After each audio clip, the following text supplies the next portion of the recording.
Você acredita que um jogo de cartas lançado em 1995 previu acontecimentos como os ataques de 11 de setembro, Covid-19, entre outros? Esse caso ele é tão sério que o inventor do jogo, Steve Jackson, foi inclusive visitado pelo Serviço Secreto dos Estados Unidos, que tentou eliminar o cara. Tudo isso por um simples joguinho de cartas. Agora, que cartas são essas? Como isso é possível? O governo está nos manipulando? Fique tranquilo que hoje eu te conto tudo e a gente desvenda esse mistério. Então não pisca e vamos nessa.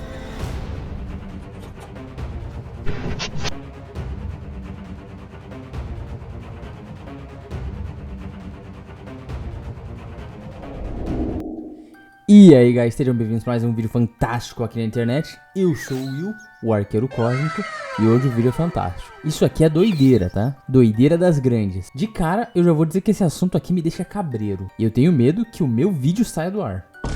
Ou pior, que o meu canal seja afetado. Então, se deu tudo certo e você está assistindo esse vídeo, inscreva-se aí, deixa o like e manda para um amigo para ele ver como essa história é fantástica. Um jogo de cartas que pode prever o futuro. Criado em 1990 e ele tá aí, descaradamente, mostrando eventos atuais. Mas parece que as pessoas não falam e nem ligam pra isso. Uma das teorias da conspiração mais antigas e interessantes da internet. E bom, eu desafio você a refutar ela aqui nos comentários, porque isso aqui não tem furos. Sério, não tem furo. Mas antes de chegar na criatura, vamos falar sobre o criador. Steve Jackson, o carinha dos jogos de RPG,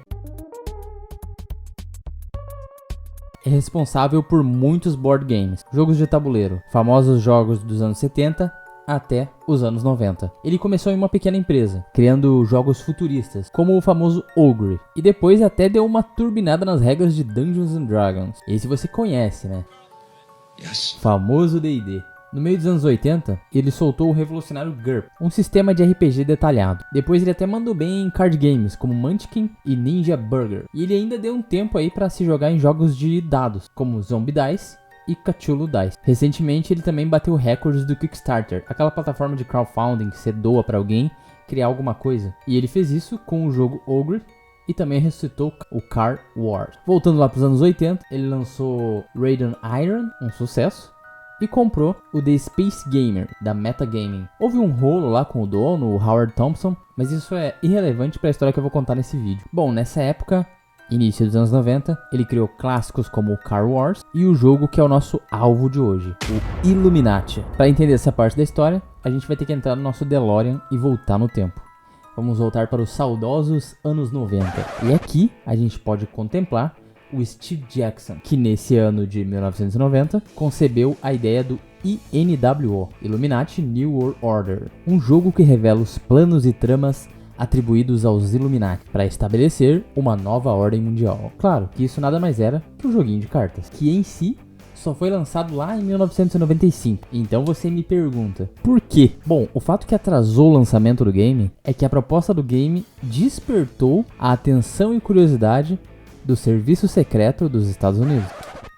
E eles começaram a considerar medidas contra o Jackson, alegando que ele tinha posse de informações sensíveis. Vai vendo a loucura. Eles chegaram a entrar no prédio e apreenderam 2 computadores. E na época, isso era um grande desfalque, tá? Porque um computador era algo um horror de caro. Ninguém tinha um computador para começo de conversa. E também era uma impossibilidade você trabalhar sem o computador, tendo em vista que toda a informação do game estava lá dentro. Mas, contudo, demorou um tempo e a SJ Games conseguiu superar esse impasse e preservou a integridade do game, alegando que era só um joguinho de cartas mesmo e tudo não passava de coincidência. Agora você deve estar se perguntando por que essas cartinhas causaram tanta polêmica, a ponto do governo dos Estados Unidos querer barrar elas. Mais polêmica que o Yu-Gi-Oh! Passando na Band. Em 1995, o jogo projetado por Steve Jackson, o tal INWO, apresentava cartas que surpreendentemente previram eventos significativos que viriam a acontecer depois do tempo de lançamento do game, como os ataques de 11 de setembro,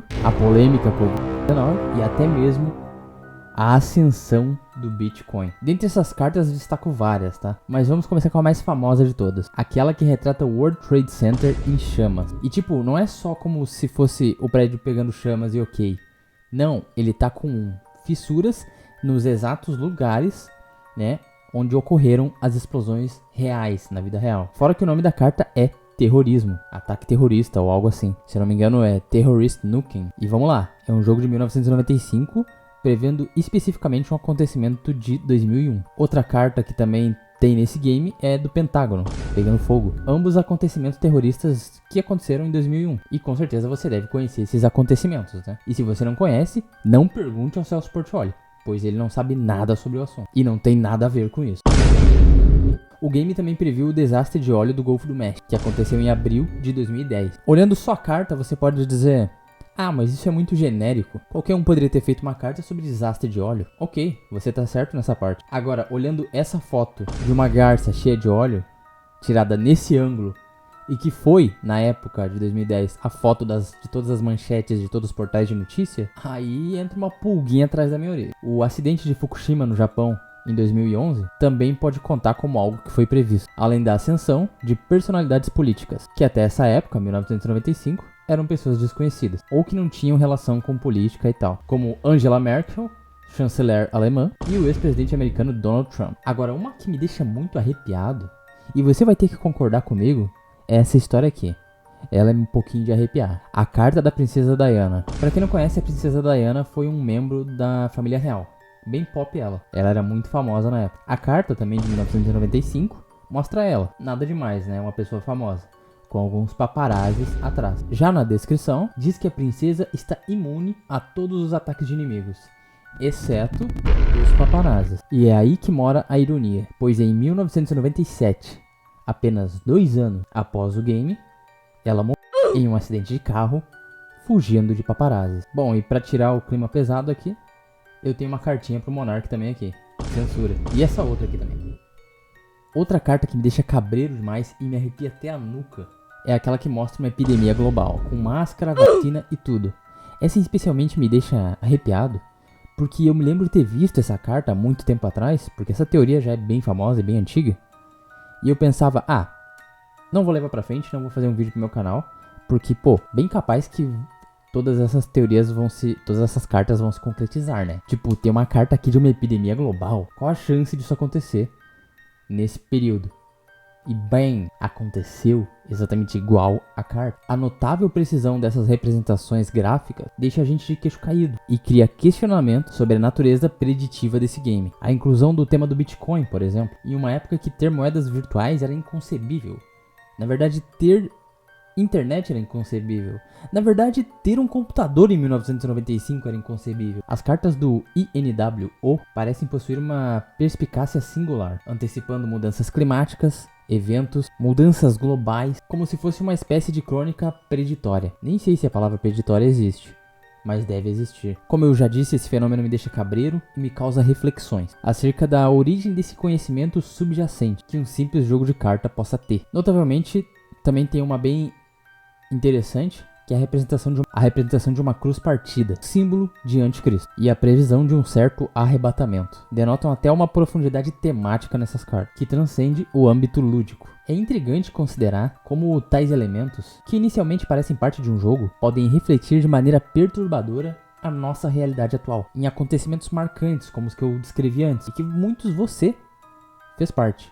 Essa peculiar capacidade de antecipação deixa reflexões acerca do limite entre ficção e realidade, além de citar uma análise crítica sobre os desígnios da história. Pô, meu camarada, essa é uma parada daquelas que deixa a gente com um nó na mente, né? Tipo, como diabos o Steve Jackson e o game de cartinhas conseguem prever acontecimentos futuros. É um mistério dos grandes. Tem gente que cria muitas teorias em fóruns.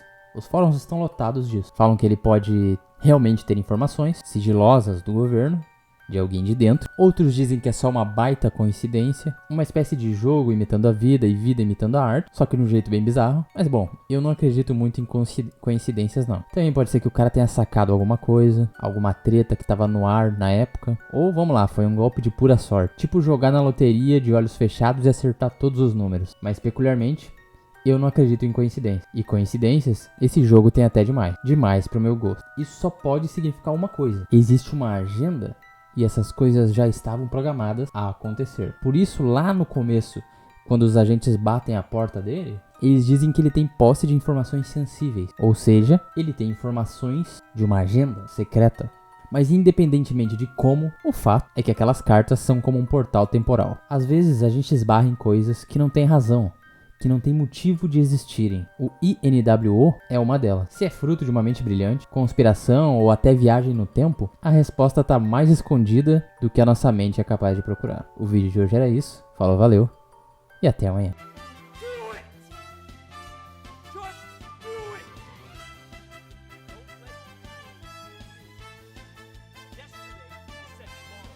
Just do it! Make your dreams come true! Just